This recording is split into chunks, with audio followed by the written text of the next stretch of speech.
46 millions d'euros de l'Agence française de développement à la République démocratique du Congo à travers quelques projets.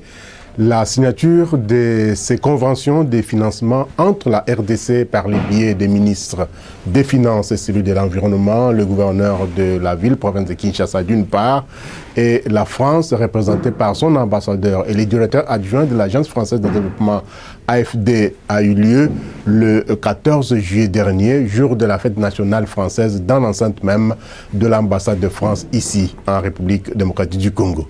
Parmi les projets ciblés, le projet de gestion durable des forêts congolaises, PGDF. Nouvel appel à lutter contre le changement climatique de l'activiste suédoise Greta Thunberg dans un message adressé aux dirigeants du monde entier. Vous le suivrez dans cette émission. Madame, Messieurs, bienvenue au magazine RDC Environnement. Comme vous le savez, c'est votre émission des questions environnementales et du développement durable et une production de la rédaction de l'agence Galaxy Media. Les détails, c'est tout de suite après ceci. Agence Galaxy Media, la passion de développer la RDC. Je vous le disais dans le sommaire, le projet de gestion durable des forêts congolaises va bénéficier d'un financement de la France à travers l'Agence française de développement AFD. La signature des conventions de financement est intervenue le 14 juillet dernier dans l'enceinte même de l'ambassade de France à Kinshasa, ici en République démocratique du Congo. Les détails sont dans ce commentaire signé Michel Wangilokwa. Des conventions de financement pour un montant total de 46 millions d'euros en subvention signée un jour mémorable, le 14 juillet, jour de la fête nationale française. Toute une symbolique. D'abord, des conventions de financement pour un projet de gestion durable des forêts congolaises, PGDF.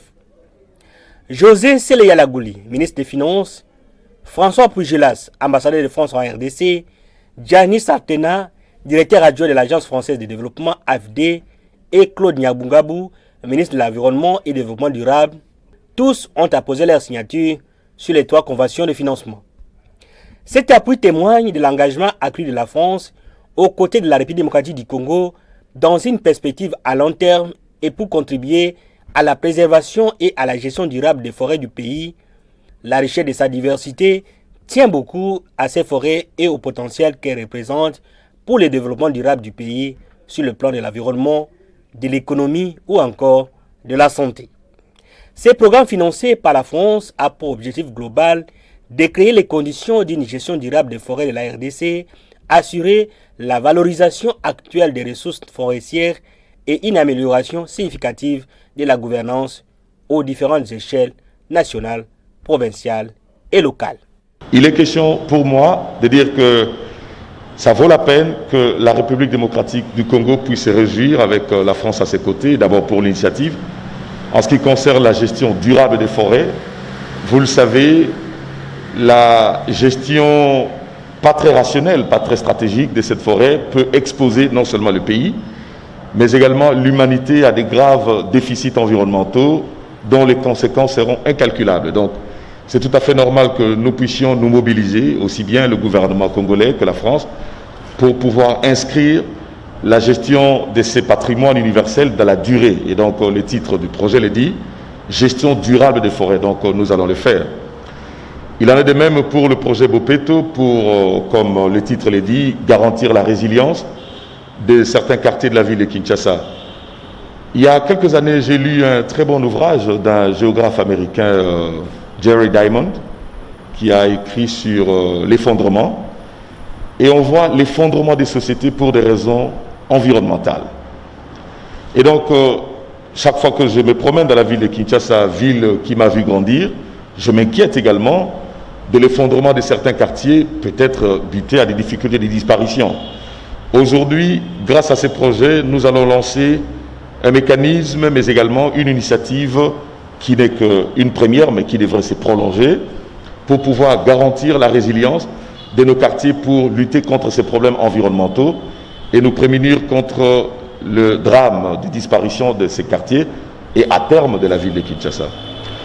Pour terminer, je voudrais donc exhorter Son Excellence, Monsieur le ministre de l'Environnement, mon collègue, Monsieur le gouverneur de la ville-province de Kinshasa, cher Gentini, pour une mise en œuvre efficiente de ces projets, de manière à ce qu'on puisse atteindre les objectifs assignés à ces développements, à ces projets, aussi bien en termes de financement, en termes de durée qu'en termes de qualité.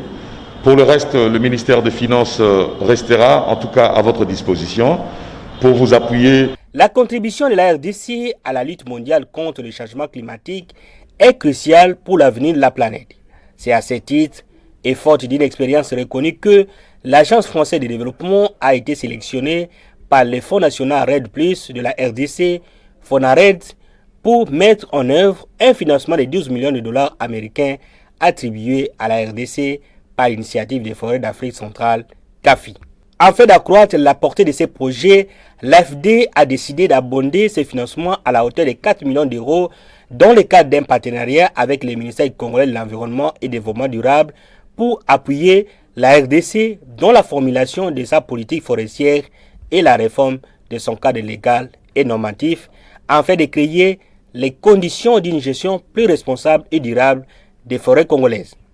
Les travaux d'élaboration de cette politique ayant été amorcés depuis mars 2020, financement oui, mais bonne gouvernance forestière et même financière doivent être mises. Ce programme vient non seulement appuyer les ministères de l'Environnement et du Développement durable à réaliser les jalons forêts de la lettre d'intention signée avec CAFI, mais également répond d'abord et avant tout à une préoccupation nationale importante, celle de la bonne gouvernance forestière pour les services que nous rend ce bien national d'importance globale. En effet,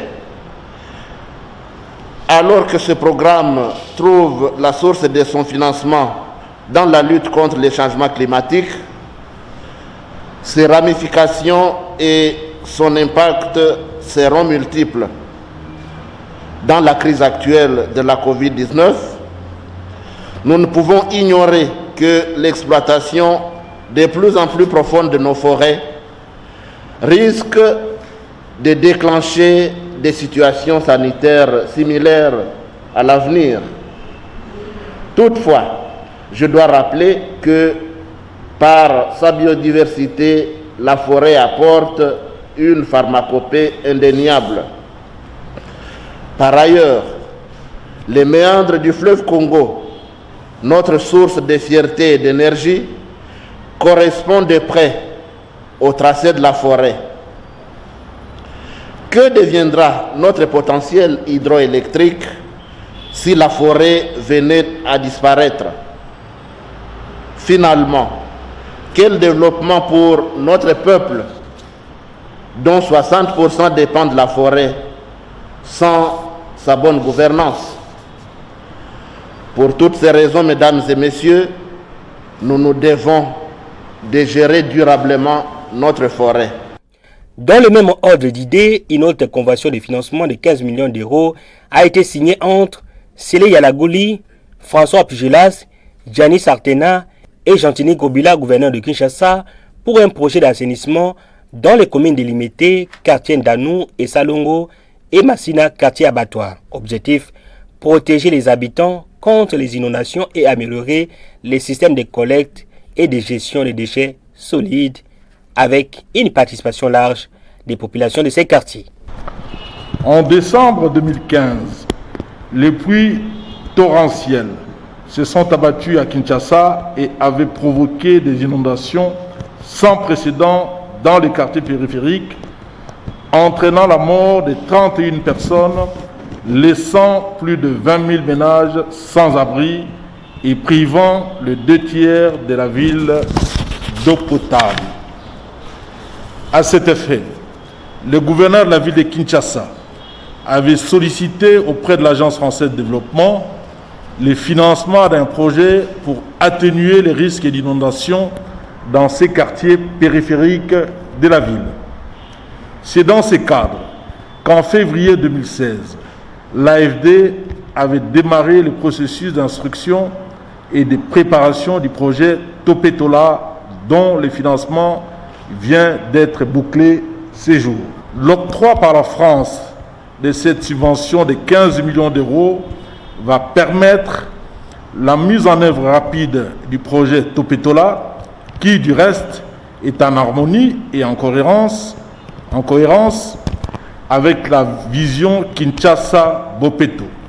En effet, l'objectif visé par le projet Topetola est de renforcer la résilience urbaine des quartiers Ndanou, Salongo et Abattoir, situés en aval de la rivière Ndjili, dans les communes de Limete et Massina, qui sont soumis au risque d'inondation et au risque sanitaire.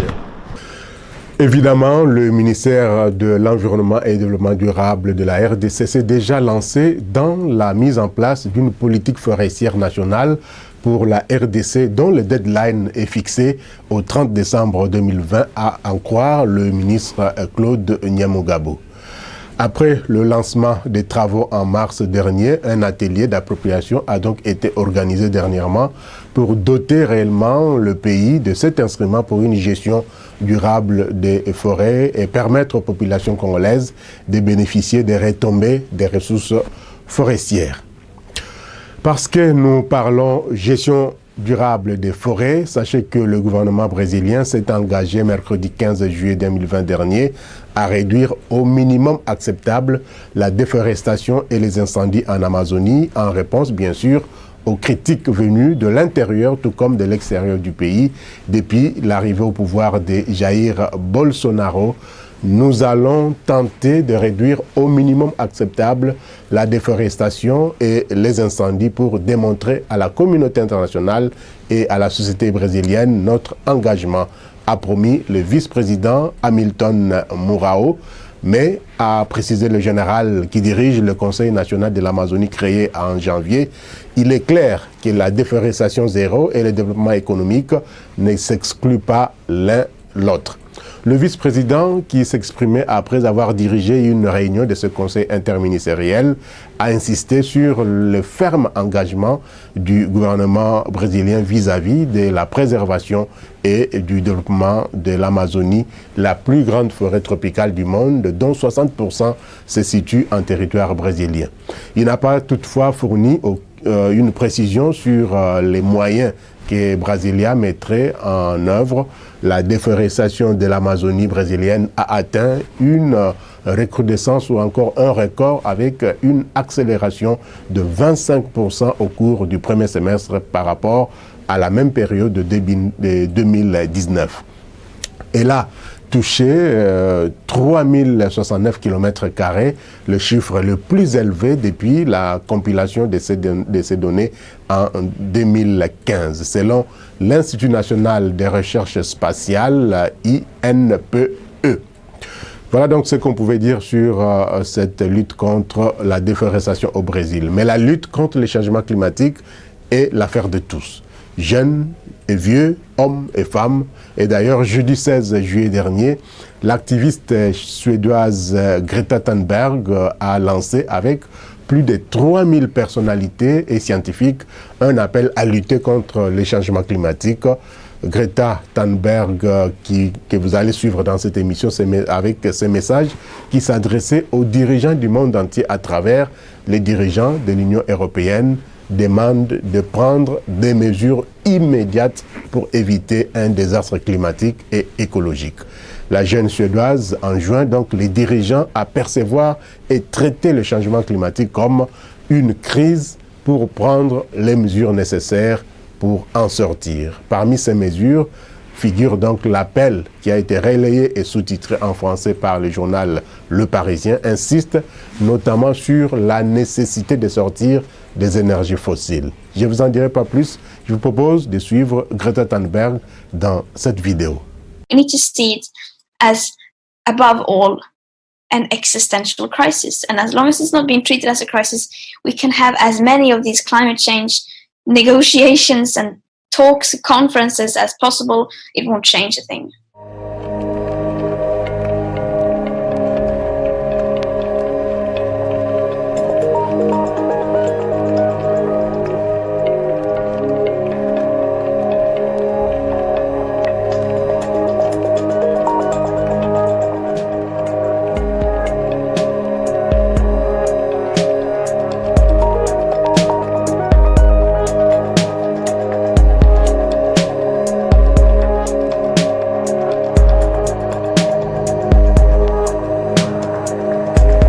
to admit that this is not a crisis that we can build ourselves out of, or invest, or buy, or consume, or produce, because that is the same approach that got us into this crisis, and we cannot solve it with that same approach.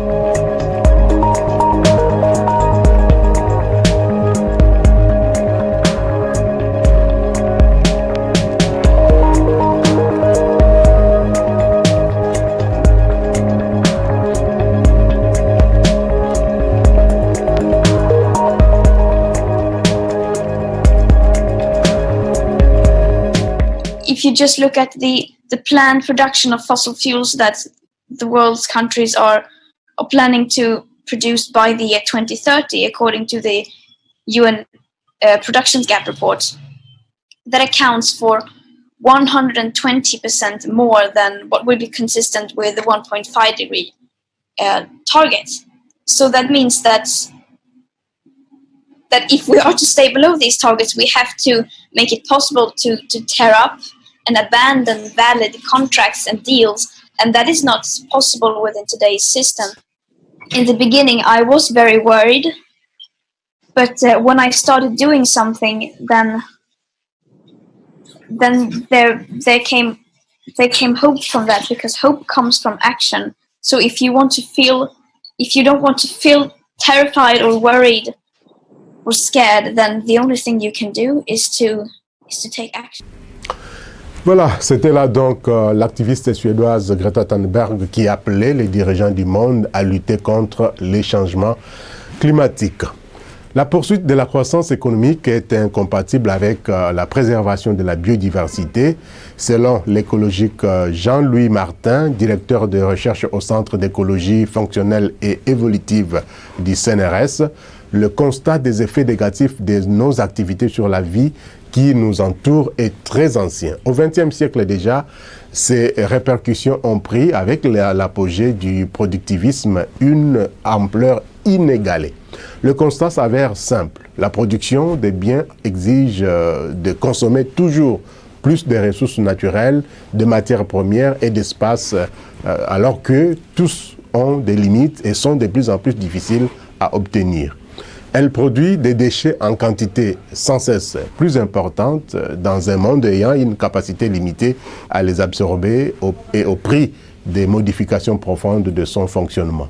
C'est ce que montrent d'ailleurs les défis climatiques.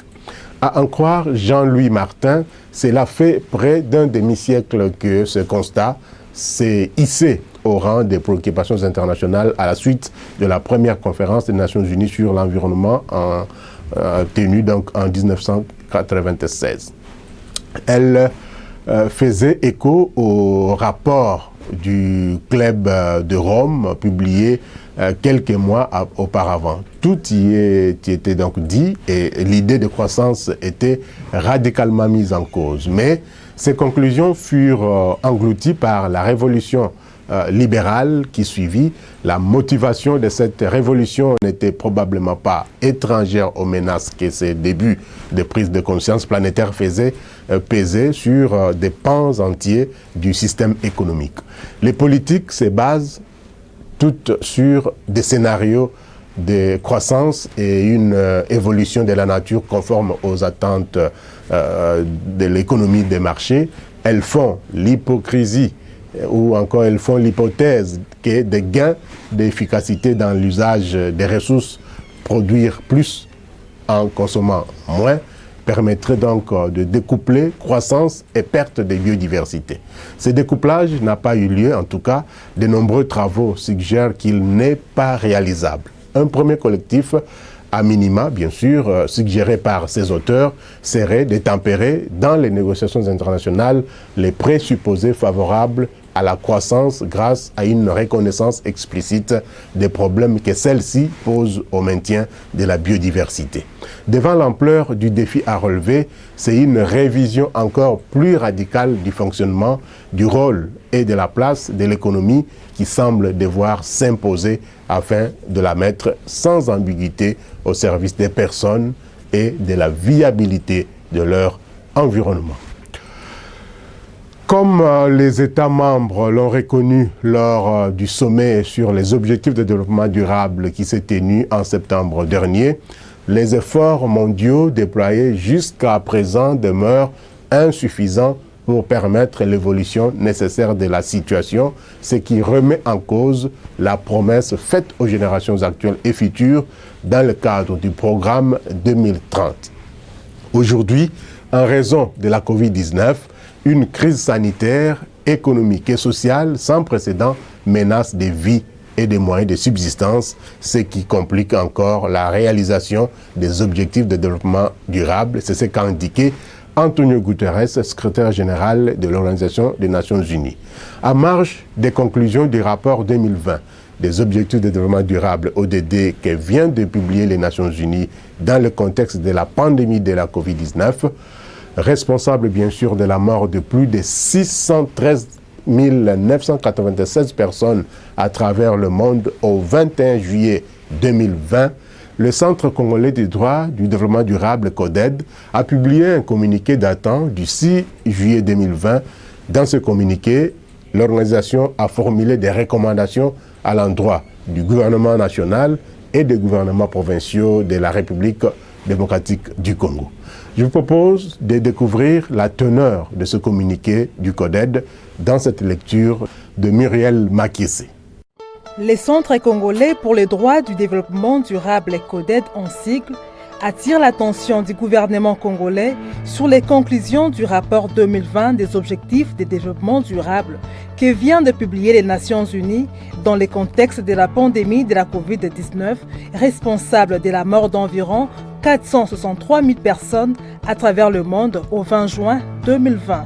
Ces rapports rappellent que le monde fait face à la pire crise économique et de santé publique de ce siècle, que la crise sanitaire résultant de cette pandémie aura de graves répercussions négatives sur la plupart des ODD et affectera tous les pays, y compris les pays à revenus élevés d'Europe et d'Amérique du Nord.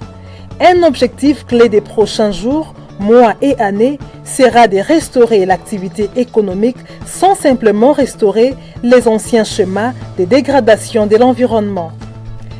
De même, les mesures nécessaires prises pour répondre à la menace immédiate de Covid-19, y compris la fermeture de nombreuses activités économiques pendant des semaines, ont conduit à une crise économique mondiale avec de pertes d'emplois massives et des impacts majeurs en particulier sur les groupes vulnérables. Qu'il s'agit là d'un recul important pour l'ambition du monde d'atteindre les ODD, en particulier pour les pays pauvres et les groupes de population. Au regard de l'incertitude sur les conséquences à long terme de la pandémie à ce stade et du fait qu'aucun pays n'a atteint la soi-disant immunité collective, tout demeurant très vulnérables aux nouvelles flambées, les rapports recommandent que tous les pays puissent renforcer la résilience de leur système de santé et programmes de prévention. Bien plus conformément à l'ODD 3 relatif à la bonne santé et au bien-être, ces rapports exigent que tous les pays puissent renforcer la capacité d'alerte précoce, de réduction des risques et de gestion des risques sanitaires mondiaux dans les pays. Étant donné que la COVID-19 a jeté une lumière considérable sur la vulnérabilité des systèmes de santé, notamment dans les pays à revenus élevés, présentés pourtant comme le mieux préparés pour faire face aux épidémies. En outre, la crise montre que des meilleures mesures et des meilleurs rapports sont nécessaires pour suivre le programme de prévention, la préparation du système de santé et la résilience aux pandémies au niveau de chaque pays, en plaçant les ODD au cœur de l'élaboration des politiques, vu que Covid-19 amplifie gravement les revenus en égalité et aux formes d'inégalité. Les pays ne pourront se protéger des pandémies mondiales que si les systèmes de santé sont renforcés à l'aide d'une action internationale concernée des décideurs, des entreprises, de la société civile et de la communauté scientifique peut accélérer l'identification des solutions à la crise immédiate. Les rapports montrent comment les ODD peuvent guider la reprise immédiate après la crise et encadrer des stratégies à long terme vers des sociétés plus résilientes et durables. Et c'est grâce à la solidarité et au partenariat essentiel pour faire face et prévenir les crises sanitaires, économiques et humanitaires. Pour ce faire, des partenariats internationaux et multisectoriels plus solides peuvent soutenir les stratégies d'atténuation en partageant les meilleures pratiques et aider à prévenir des futurs événements perturbateurs. D'autre part, la question des lacunes dans les données et les décalages temporels dans les statistiques officielles nécessitent des investissements urgents dans les capacités statistiques et une coordination accrue entre les gouvernements et les secteurs privés. Eu égard à ce que la pandémie nous a enseigné sur la valeur des informations en temps réel et de l'importance de sauver des vies, des écosystèmes dans une gouvernance efficace, CODED, s'appuyant sur les rapports des Nations Unies sur les ODD, tirant les leçons de la pandémie du Covid-19, recommande au gouvernement national et aux gouvernements provinciaux de la République démocratique du Congo ce qui suit. Placer les ODD au cœur de l'élaboration de leur politique de développement et de lutte contre la pauvreté. Opérationnaliser le plan national stratégique de développement économique et social, PNSD, cadre stratégique et fédérateur axé sur les ODD pour la période allant de 2019 à 2023, validé en décembre 2019. Arrimé aux résultats de l'étude nationale prospective ENP et veiller à son intégration dans les programmes du gouvernement national et des gouvernements provinciaux. Guider la reprise immédiate post-crise Covid-19 et encadrer des stratégies à long terme vers une société congolaise plus résiliente et durable. Mettre en place des meilleurs programmes de prévention et préparer les systèmes de santé à la résilience aux pandémies. Encourager la solidarité et le partenariat essentiel pour faire face et prévenir les crises sanitaires, économiques et humanitaires.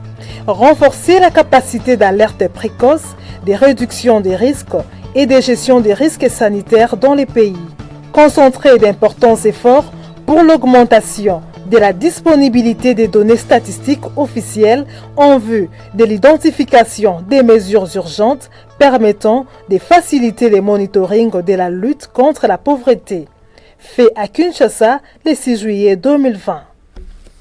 Terminons cette émission avec cet extrait du documentaire intitulé « Quelques degrés de plus ». La COP 21 de Paris de 2015 avait tablé de limiter le réchauffement climatique en dessous de 2 degrés Celsius, mieux de 1,5 degrés Celsius, pour prétendre en tout cas à une planète vivable. La question est celle de savoir quelles sont les conséquences d'une augmentation des températures de 3 degrés Celsius sur la surface de la Terre. C'est à cette question que les scientifiques de National Geographic Channel vont répondre dans cet extrait du documentaire « Quelques degrés de plus » que nous vous proposons de suivre. Thé et café ? Une de leurs tâches les plus complexes est de calculer les effets d'un réchauffement de 3 degrés sur la forêt amazonienne qui produit 20% de l'oxygène mondial. On voulait connaître les répercussions du changement climatique futur sur les forêts tropicales, et en particulier sur l'Amazonie, parce que c'est une région symbolique, tant sur le plan écologique qu'économique. Le modèle climatique est inquiétant. 3 degrés supplémentaires pourraient déclencher une réaction en chaîne catastrophique, accélérant encore le réchauffement climatique et transformant peut-être une des régions les plus humides du monde en une savane aride. Face à des prédictions aussi radicales, on se dit que nos enfants vont vivre dans un monde très différent. Forcément, ça nous touche. Parfois, il faut que ce soit quelqu'un de l'extérieur qui dise « Vous parlez de la mort de l'Amazonie ». Été 2005 en Amazonie. La canicule se double d'une période de sécheresse telle que personne n'en a jamais vu. C'est la sécheresse parfaite. Peu de gens se souviennent avoir jamais vu l'Amazonie, le fleuve le plus puissant du monde et ses affluents, complètement asséchée.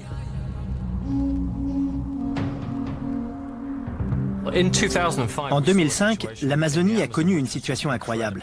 C'était complètement inédit. Tout le long de ces affluents asséchés, l'armée brésilienne a dû transporter par hélicoptère d'énormes quantités d'eau pour ravitailler des villages entiers qui mouraient de soif. Après la sécheresse sont venus les incendies. Conséquence de la sécheresse de 2005, plus de 2500 km² de forêt sont partis en fumée.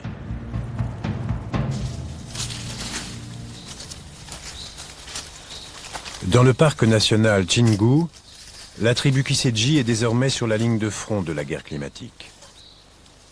Ces guerriers farouches sont désormais confrontés à un ennemi invisible, capable de détruire leur forêt.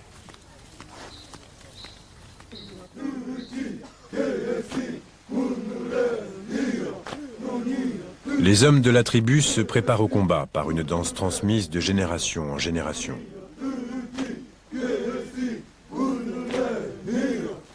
Autrefois, ils se sont battus pour sauver leurs terres de l'agriculture intensive et de la déforestation. Aujourd'hui, leur adversaire est plus sournois. Ses armes, la sécheresse et le feu. Le chef Kouissi a déjà remarqué les changements. Avant, on observait les étoiles de la Voie lactée et on savait exactement à quel moment les pluies allaient venir pour les récoltes. À présent, on ne reconnaît plus rien. Il n'y a plus d'ordre. C'est terminé. Les Kiseji ont besoin du fleuve, des pluies et de la forêt pour survivre. En Amazonie, 50% du taux de pluviométrie est fourni par les arbres.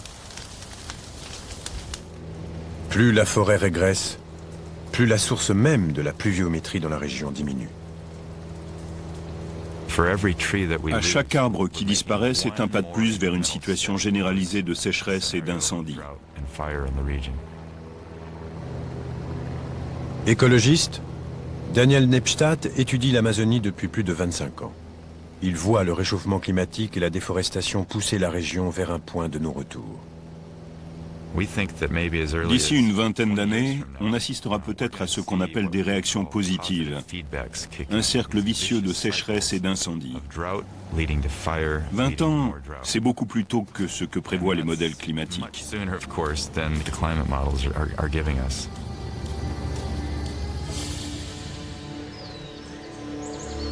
Dans un monde plus chaud de 3 degrés, la disparition d'une grande partie de l'Amazonie pourrait provoquer la libération dans l'atmosphère de centaines de millions de tonnes de gaz carbonique stockés, ce qui ferait monter la température d'1 degré supplémentaire.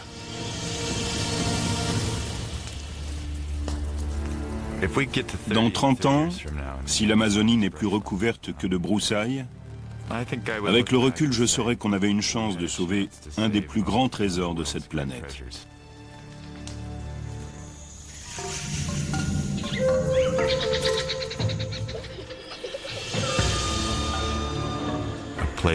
C'est une région d'une étendue et d'une complexité impressionnante, au point que son influence touche la Terre tout entière.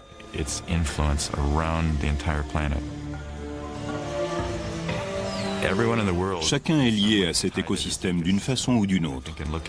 Un jour, peut-être qu'on se dira que l'humanité avait une chance et qu'elle a tout gâché.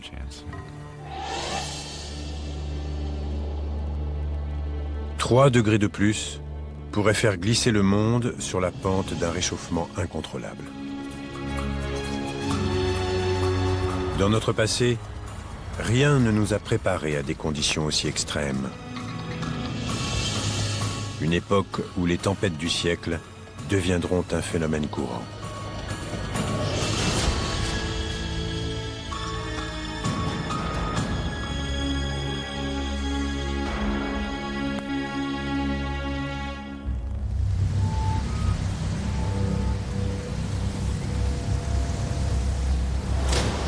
Dans un monde plus chaud de 3 degrés, le changement climatique se traduira peut-être par des manifestations météo d'une violence comme nous n'en avons jamais connue. Les gens ne se rendent pas encore bien compte que ces changements donneront peut-être naissance à une planète différente.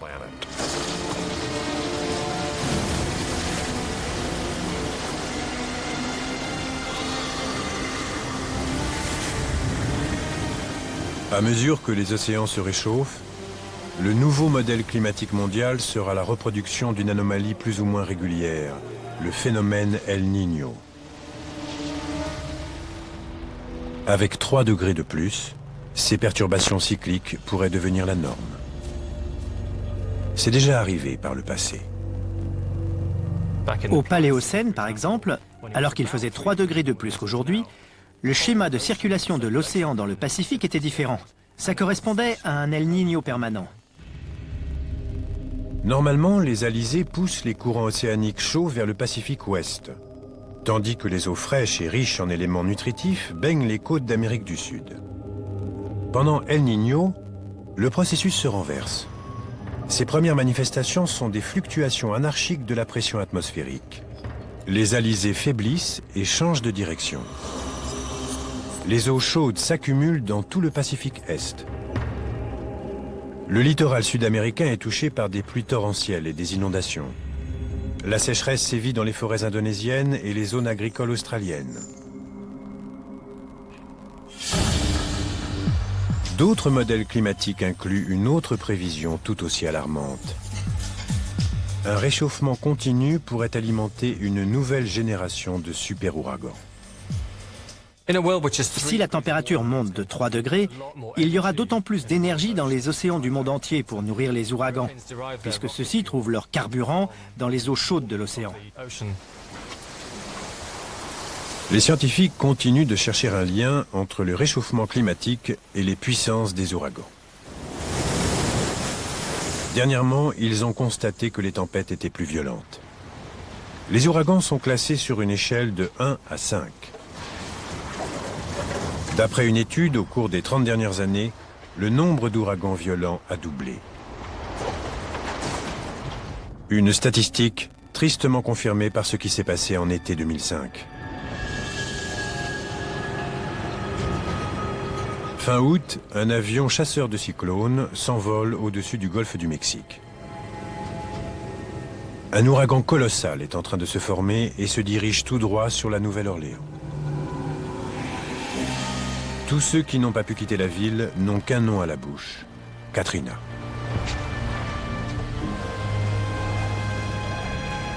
Le dimanche 28 août, Katrina a atteint une vitesse de 280 km/h.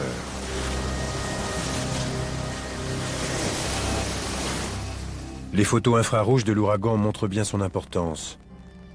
L'orange et le rouge indiquent les zones où la température de la mer atteint 27,7 degrés, 1 degré de plus que la normale. La pression enregistrée dans le mur de l'œil de Katrina est la 4e plus basse jamais enregistrée lors d'un ouragan dans l'Atlantique. Elle donne encore plus de vitesse à Katrina.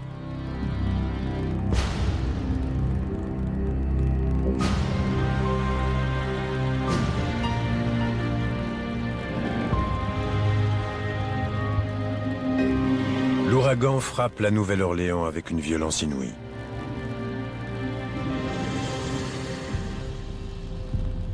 Six heures plus tard, il quitte la ville. Pour autant, ce n'est pas la fin du cauchemar. La catastrophe naturelle se transforme en une tragédie nationale.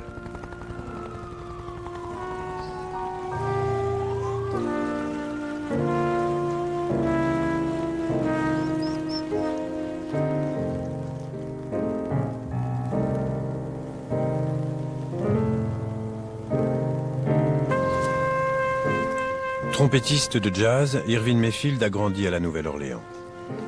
Quand Katrina a ouvert une brèche dans le canal de London Avenue, son quartier s'est retrouvé sous 2,50 m d'eau.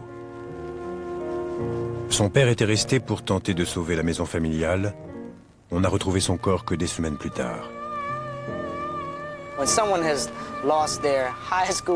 Tout a disparu. Lycée, collège, école élémentaire, photos, cassettes, vidéos, vêtements, maison des amis, parents des amis, boutique du barbier, l'endroit du premier baiser. On a perdu tout ça. Et certains ont aussi perdu des proches. Vous n'imaginez pas l'ampleur de la tragédie. C'est toute une ville qui a été touchée. C'est encore plus terrible que le 11 septembre. 2 ans plus tard, la Nouvelle-Orléans vit toujours dans le provisoire. Les décombres sont toujours là et les habitants ne se sont toujours pas remis. Il est impossible d'imputer la violence de Katrina directement au réchauffement climatique. Le processus de formation des ouragans est trop complexe. Mais beaucoup aimeraient savoir s'ils risquent de revivre la même chose, voire pire. Quand on voit les conséquences de l'ouragan Katrina, on se dit que les gens vont peut-être commencer à prendre au sérieux cette histoire de réchauffement climatique et se demander ce qu'ils peuvent faire. En 2005, Katrina est apparue comme l'ouragan du siècle. Mais si la planète se réchauffe de 3 degrés, nous verrons peut-être apparaître une nouvelle génération de super-ouragans.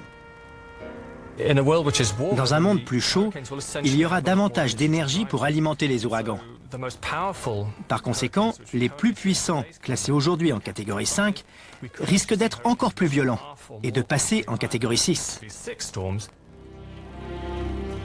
Imaginons dans quelques dizaines d'années. La Nouvelle-Orléans reconstruite est de nouveau menacée par un super-ouragan d'une violence sans précédent, le premier de catégorie 6.